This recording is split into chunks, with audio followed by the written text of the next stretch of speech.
morning, I'm Dacia Richards with Monday's edition of the Regional News. We begin with news from Haiti. Sexual violence against children in Haiti has surged in the last year, and their bodies have been turned into battlegrounds, UNICEF warned on Friday. Describing the increase between 2023 to 2024 as staggering, the spokesperson for the United Nations Agency for Children, James Elder, told reporters at the Place des Nations in Geneva that armed groups have inflicted unimaginable horrors on children in the Caribbean country. Powerful gangs armed with weapons largely trafficked from the United States have united in Haiti's capital Port-au-Prince under a common alliance.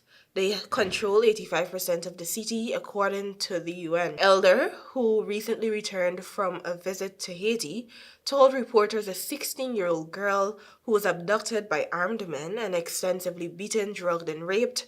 She was later released and found shelter in a UNICEF-supported safe house.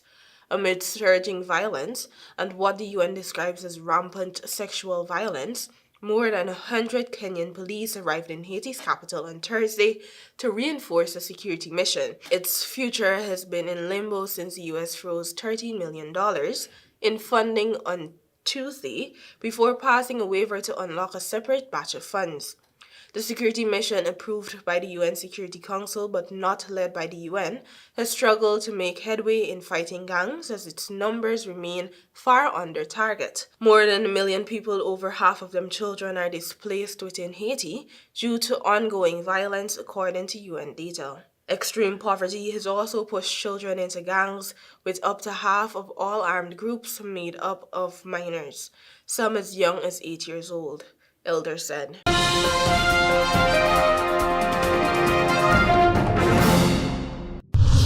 While in Mexico, a traffic accident involving a bus in southern Mexico, which took place in the early hours of Saturday morning, killed 41 people, the government of Tabasco State said in a statement, adding that recovery work was still ongoing.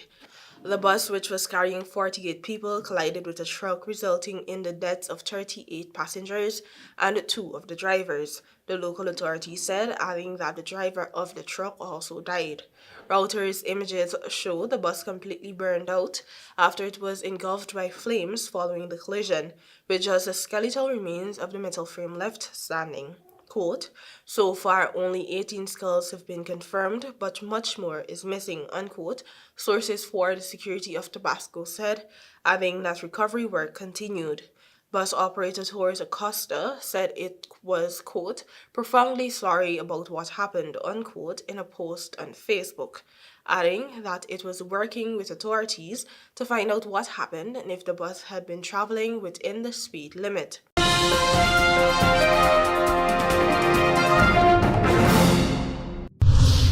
Finally, the lifeless body of a Cuban man was discovered in the Bahamas over the weekend. Local authorities have launched an investigation into the circumstances surrounding what they describe as a suspicious death. According to reports, the man was found unresponsive at a residence on Willett Street in Easter Estates around 4 p.m. The victim, whose identity has not yet been released, was found with visible injuries, prompting further investigation into the cause of his death. Authorities have stated that the investigation is ongoing and that they are working to determine the exact circumstances of the incident. Thank you for watching. Do have a productive week. Until next time.